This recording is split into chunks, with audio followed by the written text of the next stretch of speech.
Mobile போன்ல நீங்க யாருக்காச்சும் கால் பண்ணலாம் அப்படின்னு கால் பண்ணுவீங்க. அப்போ கால் பண்றப்ப கால் போகாது. Get most out of your phone app அப்படின்ற மாதிரி பாத்தீங்கன்னா ஷோ ஆகும். நம்ம ஓகே திருப்பி கால் கிளிக் பண்ணாலும் நமக்கு கால் போகாது. இந்த மாதிரி ப்ராப்ளம் எதனால வருது, இது எப்படி சரி பண்றது அப்படிங்கறத டீடைலா இந்த வீடியோல பார்க்க போறோம். வீடியோ ஃபுல்லா பாத்தீங்கன்னா எப்படின்றத நீங்க தெரிஞ்சுக்கலாம். தெரிஞ்சுக்கிறதுக்கு முன்பாக சேனலை சப்ஸ்கிரைப் பண்ணிருங்க, பெல் ஐகானை கிளிக் பண்ணி ஆல் அப்படின்றத செட் பண்ணிருங்க. வீடியோக்குள்ள போகலாம். மொபைல் போன்ல யாருக்காச்சும் நீங்க கால் பண்ணுவீங்க. ஒன்ஸ் நீங்க கால் கிளிக் பண்ணாமே பாத்தீங்கன்னா கால் போகாது. இந்த மாதிரி பாத்தீங்கன்னா get most out of your phone app அப்படின்ற மாதிரி பாத்தீங்கன்னா வரும்.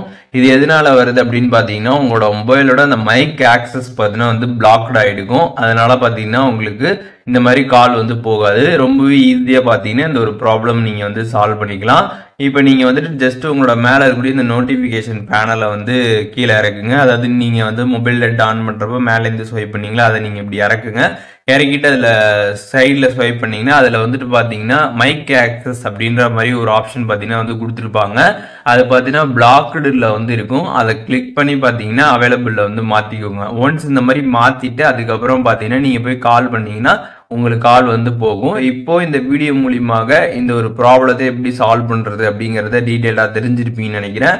இதுல எதுவும் டவுட் இருந்துச்சுன்னா கண்டிப்பா கமெண்ட்ஸ்ல மென்ஷன் பண்ணுங்க, நான் எல்லாருக்குமே ரிப்ளை பண்றேன்.